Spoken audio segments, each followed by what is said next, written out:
마태가 3장 25절부터 26절 말씀입니다. 오늘은 가치의 공식이라는 제목으로 말씀 선포하도록 하겠습니다. 여러분, 오늘부터 교회력으로는 대림절이 시작되었습니다. 대림절 또는 대강절이라고 하는 이 절기는 성탄절 이전에 4주에 걸쳐서 예수님이 오심을 기다리는 시간입니다. 주님께서 오신 것을 기억하고 또 주님께서 다시 오실 것을 기대하며 소망하는 기간이 바로 대림절이라고 할 수 있습니다. 그래서 한자를 한번 보시면은 대림절이 다음과 같이 표시가 되는데요. 넘겨 주시겠습니다. 예, 대림절 또는 대강절이라고 합니다.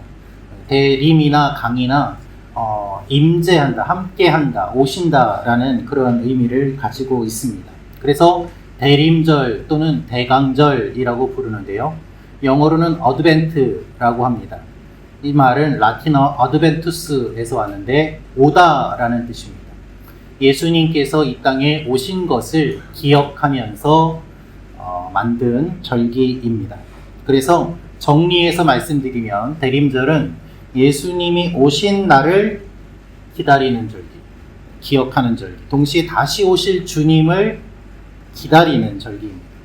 예수님께서 오신 것을 준비했던 세례 요한처럼 초대교회는 금식하며 회개하며 이 기간을 보냈습니다. 주님을 맞이할 준비를 하며 초를 밝히고 이 땅에 빛으로 오신 주님을 기억했습니다. 그래서 보시면은 초가 있는데요. 초가 4개 준비되어 있습니다. 초가 보라색으로 되어 있는데 보라색은 귀한 존재임을 상징합니다. 당시의 염료 기술로는 보라색을 만드는 것이 매우 어려웠습니다. 그렇기 때문에 보라색은 높은 지위에 있는 사람이 사용하는 매우 비싼 색깔이었습니다. 그래서 보라색이 귀한 존재임을 상징하였고요. 그래서 이 초를 보라색으로 준비를 하면서 귀하신 분이 이 땅에 오신다라는 것을 상징하며 하나씩 매주 불을 밝히는 그와 같은 일들을 하며 교회가 지금까지 유지를 해왔습니다. 그래서 초에 불이 하나씩 늘어나는데 점점 불이 가까이 오는 거예요.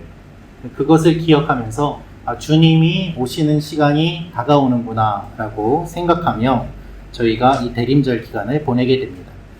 첫째 초는 주님의 재림과 종말을 생각하게 되고요.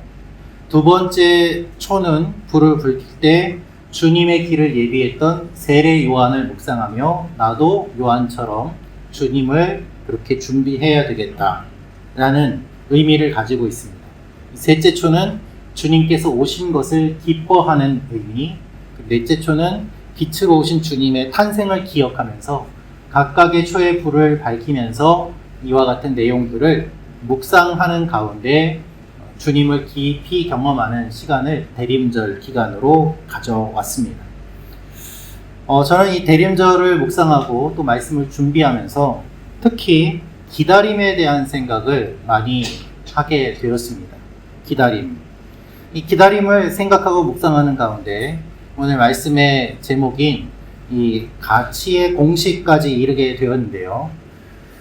혹시 저와 비슷한 생각을 한 사람이나 자료가 있는가 해서 제가 여러 가지를 찾아봤는데 제 능력이 부족해서 그런지 아직 찾지는 못했습니다. 혹시 여러분들께서 나중에라도 찾으시면 말씀을 해주시는데요. 지금까지 이러한 이야기를 한 사람이 없는 걸 보면 제가 만들어낸 공식이라고 생각하시면 될 것 같아요. 할렐루야. 네. 네, 여러분, 이 가치의 공식은 그럼 무엇인가 하면 가치는 의미 곱하기 시간입니다. 경제학에서 이야기하는 가치, 자산, 가치 이런 것들에 대한 계산하는 공식은 여러 가지가 있는데요. 우리의 삶의 모든 영역에 적용할 수 있는 공식은 없을까? 제가 생각하고 찾아보다가 이러한 생각을 하게 되었습니다. 제가 이 공식을 생각하고 묵상하는 가운데 하나님께서 우리에게 아들을 보내주신 의미가 어떠한 것인가를 더 깊이 생각할 수 있게 되었습니다. 여러분, 우리가 유형의 가치가 있고 무형의 가치가 있는데요. 보통 무형의 가치가 더 가치가 있다고 이야기를 하죠. 그러나 그것과 관계없이 우리의 삶의 모든 영역에 이 공식을 적용해서 생각해 보면은 많은 부분을 생각하고 또 판단할 수 있으리라고 생각이 듭니다. 한번 따라해 주시면 좋겠습니다. 가치는 의미 곱하기 시간입니다. 가치는 의미 곱하기 시간입니다. 네, 이것이 오늘 말씀의 핵심인데요. 여러분, 가치의 공식을 수식으로 나타내면 다음과 같습니다. V는 MT. 이것이 무엇을 뜻하는가 하면요. V는 value, 가치를 뜻합니다. M은 meaning을 뜻합니다. 의미. T는 time을 의미합니다. 여러분, 가치는요, 의미 있는 것에 시간을 쏟을수록 가치가 생깁니다. 이것이 어떤 의미인지 구체적으로 한번 설명을 드리도록 하겠습니다. 여러분, 최근에 11월 21일 뉴스인데요. CNN 보도에 따르면 1939년에 출간된 슈퍼맨 만화책 한 권이 경매에 나왔습니다. 만화책 한 권이 134억 원에 팔렸습니다. 출간 당시의 정가는 10센트였고요. 그 10센트를 지금 가치로 환산하면 2달러 정도라고 합니다. 3,000원 정도 되는 원가의 이 책이 경매에 나왔는데 134억 원에 팔리게 된 것이죠. 왜 3,000원짜리 책이 134억 원에 팔렸을까요? 그 이유는 다음과 같습니다. 거의 완벽한 보관 상태로 보관이 되어 있었고요. 그리고 이 만화책이 처음에 50만 부를 찍었을 때의 그 초판본입니다. 그리고 거기에 시간이 더해진 것이죠. 그래서 이렇게 완벽하게 보관된 초판본의 그 만화책이 없기 때문에 매니아들 사이에서는 매우 희귀한 존재가 되어서 134억 원이나 주고서 사도 아깝지 않은 그와 같은 가치를 가지게 된 것입니다. 그런데 재미있는 사실은 이 캘리포니아 북부에 사는 세 형제가 이것을 경매로 내어놓았는데요. 어머니가 평소에 계속해서 이야기를 하셨다고 합니다. 얘야, 내가 비싼 만화책을 한 권 가지고 있어. 그런데 이 세 형제가 그 얘기를 어머니가 하실 때마다 흘려들은 거예요. 아유, 어머니, 만화책이 비싸면 얼마나 비싸요. 어머니, 그런 말씀 하지 마세요. 그런데 이 어머니가 돌아가신 다음에 유품을 정리하면서 보니 다락방에 종이 상자에 그 포장되어 있는 만화책이 있었는데 너무 깨끗한 상태여서 혹시나 하고 경매에 내놨더니 134억 원에 낙찰이 된 거예요. 그러니 이 세 형제들은 어머니가 하신 말씀을 흘려들었고 가치를 제대로 알아보지 못했던 것이죠. 여러분, 초판본이라는 의미에 시간이 더해지니 134억 원이 되었습니다. 3,000원이 134억 원이 된 거예요. 가치는 의미 있는 것에 시간을 곱할 때 생기게 됩니다. 여러분, 의미 없는 일에 시간을 아무리 쏟아도 그건 가치가 없는 거죠. 그렇죠? 또한 의미는 있지만 시간을 쏟지 않으면 그것도 가치가 생기지 않습니다. 여러분, 의미 없는 일에 시간을 쏟으면 어떻게 될까요? 사람이요, 미칩니다. 2차 대전 때 수용소에서 있었던 많은 자료들을 살펴보면은 그 기록 중에 다음과 같은 내용이 있습니다. 수용소에 수용된 이 포로들을 일을 시키는데요. 어떻게 일을 시키는가? 운동장 한켠에 쌓여있는 많은 흙을 이쪽 편으로 옮기게 합니다. 하루 종일 이 흙을 퍼가지고 이쪽으로 옮겨요. 그리고 일과가 끝납니다. 피곤하고 지치고 쓰러져서 잡니다. 그럼 다음날 어떤 일을 시킬까요? 이쪽 흙을 옮겨서 이쪽으로 옮기라고 합니다. 또 하루 종일 그 일을 하고 피곤해서 쓰러져서 잡니다. 그걸 계속하다 보면 이 사람들이 제정신이 아닌 상태가 되고 미치게 된다고 합니다. 그래서 극단적인 선택을 하는 사람들도 많이 나타납니다. 왜 그런가? 내가 열심히 하는데 이것이 의미가 아무것도 없기 때문에, 의미 없는 일에 시간을 쏟으니까 가치가 없고, 가치가 없으니 나는 가치가 없는 존재라고 생각을 하는 것이죠. 우리 남성분들은 군대에서 이런 비슷한 경험들 아마 하셨을 겁니다. 눈이 내려서 눈을 치우는데 눈을 치우고 나면 또 금방 눈이 와서 계속 눈을 치우다 보면 이거를 내가 왜 치우고 있나 하는 생각들 가끔 들거든요. 여러분, 현대인들이 우울증에 걸리는 이유 중에 하나가 의미를 찾지 못해서라고 합니다. 내가 직장에 왜 다니지? 나는 왜 이 일을 하고 있지? 내가 이걸 하는 것이 어떤 의미가 있지? 의미를 찾지 못하니까 가치가 없어 보이고 힘든 거예요. 그래서 많은 뇌과학자나 심리학자들은 이러한 이야기를 합니다. 우울증을 이기기 위해서는 작은 것에 감사하라고 합니다. 감사한다는 것은 의미를 부여한다는 것이거든요. 작은 것에 의미를 부여함으로 말미암아 가치를 발견하고 그 가치가 있음을 확인함으로 인해서 내가 하는 것이 정말 뜻없는 것이 아니구나, 가치가 있구나, 그래야 우울증을 이길 수 있다는 것이죠. 여러분, 자녀들에게 왜 게임하지 말라고 이야기합니까? 시간은 쏟는데 의미가 없는 일에 시간을 쏟기 때문 아니겠습니까? 자녀들에게 왜 공부를 하라고 합니까? 시간을 쏟되 의미 있는 일에 시간을 쏟으라는 이야기 아니겠습니까? 결국 드러나는 모습은 다 달라 보이지만 원칙은 같습니다. 가치는 의미 있는 것에 시간을 곱할 때 생기게 되는 것이죠. 반대로 의미는 있는데 시간을 쏟지 않으면 가치가 생기지 않습니다. 여러분, 짧은 시간에 고수익을 보장한다고 하는 많은 이야기들이 있습니다. 다 사기죠. 왜 그럴까요? 시간이 짧기 때문에. 그만큼의 시간을 투자하지 않았는데 그만큼의 가치를 만들어낸다는 것은 거짓입니다. 로또에 당첨된 사람들이 불행한 이유는 무엇일까요? 그들이 얻은 재물에 비해서 들인 시간이 짧기 때문에 그 가치를 제대로 알지 못해요. 그래서 갑자기 그 들어온 돈을 관리하지 못하고 마구 쓰면서 결국 탕진되는 모습을 우리가 가끔 보지 않습니까? 의미는 있는데 시간을 쏟지 않으니까 가치를 제대로 모르는 거예요.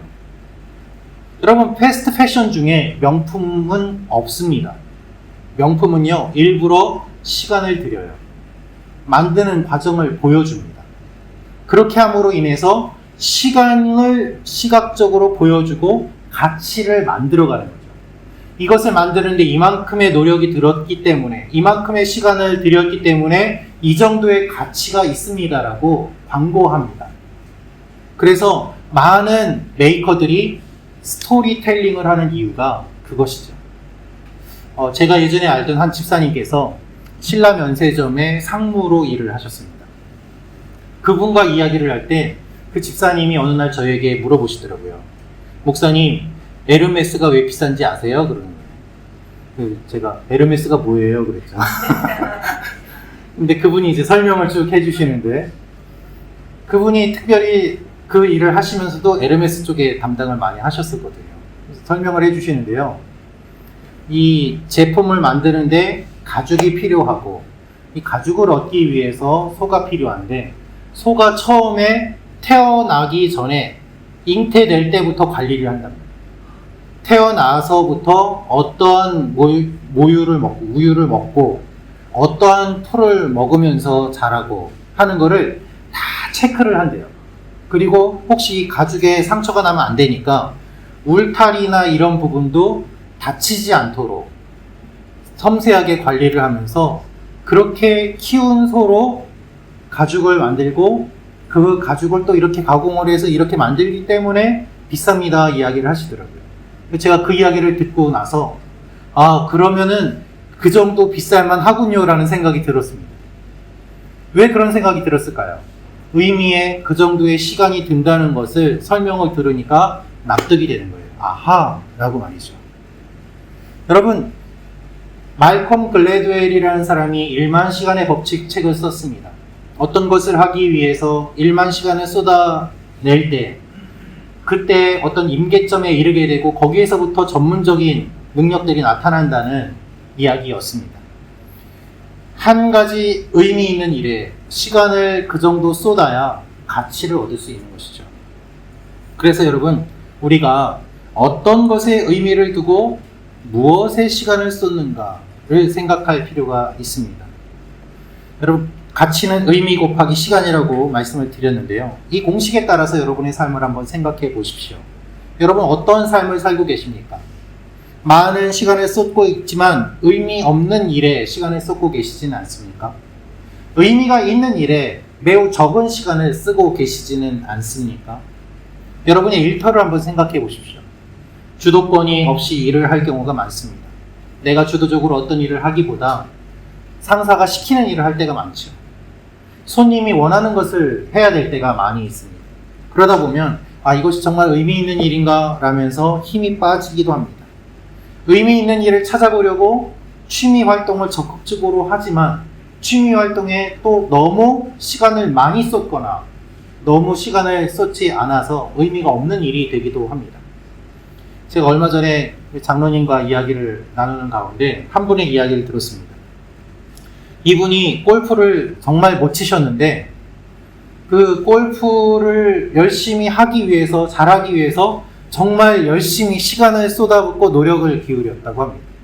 그래서 실력이 올라가서 이제 다른 사람을 가르칠 정도가 되고 아마추어 선수가 되고 그리고 정말 누가 봐도 실력이 있는 정도까지 올라갔다고 합니다. 그런데 한마디로 정리를 해볼 수 있죠. 하지만 프로가 아니라 아마추어지 않습니다. 취미의 영역이죠.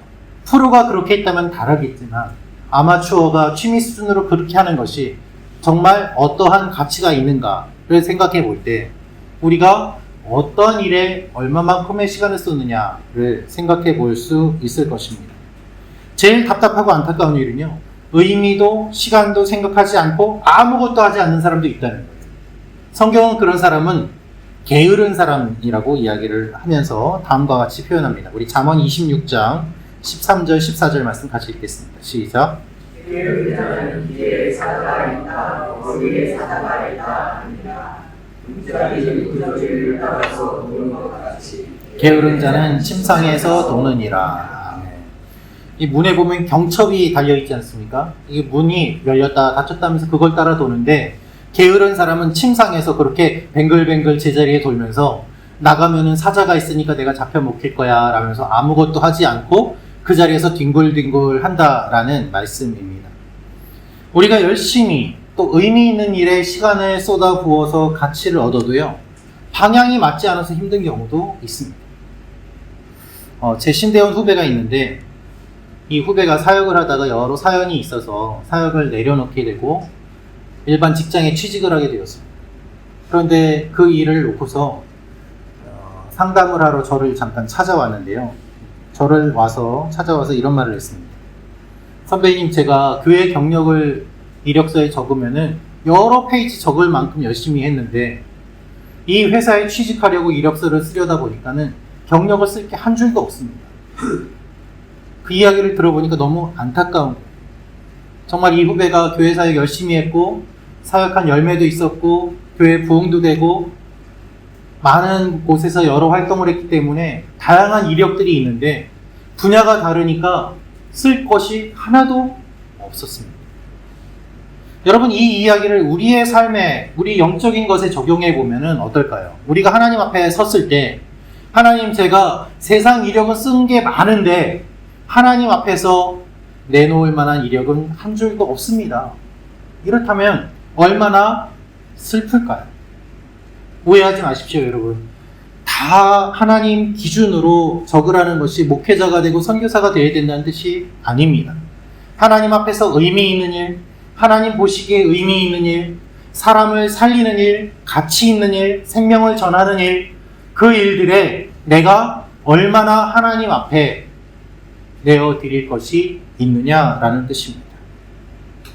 여러분이 주중에 많은 시간을 쓰시는 그 일은 정말 의미 있는 일이십니까? 여러분은 여러분의 영혼에 하나님 앞에서 어느 정도의 시간과 의미를 부여하고 가치를 창출하고 계십니까? 우리 삶을 가치의 공식에 대입해보면 우리의 삶이 달라 보이게 될 것입니다. 그래서 여러분, 예수님을 기다린다는 의미를 이것으로 생각해 보면은 어떤 의미일까요? 예레미야가 3장 25절 26절 말씀 같이 읽겠습니다. 시작. 기다리는 자들에게나 구하는 영혼들에게 여호와는 선하시도다. 사람이 여호와의 구원을 바라고 하나님 기다림이 좋도다. 아멘. 대림절을 맞이하면서 우리는 의미와 시간을 생각합니다. 예레미야는 하나님을 기다리는 자들, 구하는 자들에게 하나님은 선하시다고 이야기를 하고 있습니다. 여러분, 하나님은요, 좋은 분입니다. 주님은 우리 삶의 의미가 되십니다. 그 주님은 우리가 기다립니다. 간절히 기다립니다. 하루하루 기다리는 것이 쉽지 않지만 우리가 기다리는 이 시간이 쌓이면서 주님의 그 의미와 시간이 함께하며 주님이 가장 고귀한 분, 내게 가장 가치 있는 분으로 다가오면서 이 가치가 점점 커져요. 이것이 대림절의 의미인 것이죠. 여러분은요, 가장 가치 있는 존재세요. 왜요? 하나님이 여러분을 사랑하시기 때문이에요. 여러분은 의미 있는 존재예요. 하나님이 여러분을 만드셨기 때문이에요. 하나님이 여러분을 위해 그 아들을 이 땅에 보내어 주셨습니다. 하나님이 여러분을 살리기 위해 그 아들을 대신 죽기까지 우리를 사랑하십니다. 그래서 여러분은 의미가 있고, 거기에 더해서요, 하나님은 모태에서부터 여러분을 사랑하시고 태초부터 여러분을 사랑하세요. 우리 이사야서 44장 2절 말씀 같이 읽겠습니다. 시작. 너를 만들고 너를 모태에서부터 지어낸 너를 도와줄 여호와가 이같이 말하노라. 나의 종 야곱 내가 택한 여수로나 두려워하지 말라. 아멘. 하나님이 여러분을 사랑하시는데 그 의미를 부여하시고, 하나님이 여러분을 사랑하시고 그 태초부터 여러분을 기억하신 그 쌓인 시간이 있기 때문에 여러분은 가치 있는 존재인 거죠. 그러면 하나님은 어떤 분일까요? 하나님이 이 세상을 창조하시고 그 아들을 보내어 주셨는데, 아담과 하와가 범죄하였을 때 하나님께서는 바로 그 아들을 보내어 주실 것을 약속해 주셨습니다. 우리 창세기 3장 15절 말씀 같이 읽겠습니다. 시작. 내 후손도 여자의 후손과 원수가 되게 하리니 여자의 후손은 내 머리를 상하게 할 것이요 너는 그의 발꿈치를 상하게 할 것이니라 하시고. 아멘. 이 죄를 짓자마자 주신 이 약속이 오랜 시간이 지나 주님이 이 땅에 오심으로 완성이 되었습니다. 그래서 의미 있는 주님이 오랜 시간에 걸쳐 구원 사역을 완성하셨기 때문에 하나님은 너무나도 존귀한 분이고, 이 예수님이 우리에게 가장 가치 있는 분이세요. 그리고 이 주님이 언제 오실지는 모르지만 반드시 다시 오심을 기다리며 믿으며 우리는 하루하루를 지내고 있는 것입니다. 그래서 내가 사는 일이 힘들고 어렵더라도 이 주님이 나에게 가장 귀한 분임을 내가 믿고 고백하며 나아가는 것이죠. 주님이 다시 오실 그때 우리는 어린 양의 신부가 되어서 주님과 함께 지내게 되고, 하나님이 눈물도 없고 아픔도 없는 그곳에서 우리와 영원히 함께 하심으로 말미암아 의미 곱하기 시간인데, 시간이 무한되니까 이 가치가 너무 엄청나게 셀 수 없는 가치로 하나님과 우리가 함께 지내게 되는 그 일들이 주님이 다시 오신다는 의미가 되는 것입니다. 여러분, 이것을 아는 사람이 주님의 재림을 소망하고 기다릴 수 있습니다. 세상에 많은 사람들이 모두 같이 있음에도 불구하고 그 의미를 찾지 못해서 방황하는 일들이 얼마나 많이 있습니까? 주님은 그 의미를 우리에게 알려주시고, 하나님이 이 긴 시간 동안 당신을 사랑하십니다 라고 알려줌으로 말미암아 가치 없다고 느끼는 분들에게 가치를 전해주고, 생명이 가볍게 느껴지는 분들에게 그 중요함을 전해주고, 하나님을 모르고 어둠 속에 있는 분들에게 빛으로 오신 주님을 전해드리는 그 시간이 바로 대림절이요, 주님이 이 땅에 오신 성탄의 진정한 의미인 것입니다. 이것을 기억하며 하나님 앞에 대림절을 보내는 여러분과 제가 되기를 원합니다. 우리 이 시간에 같이 기도할 때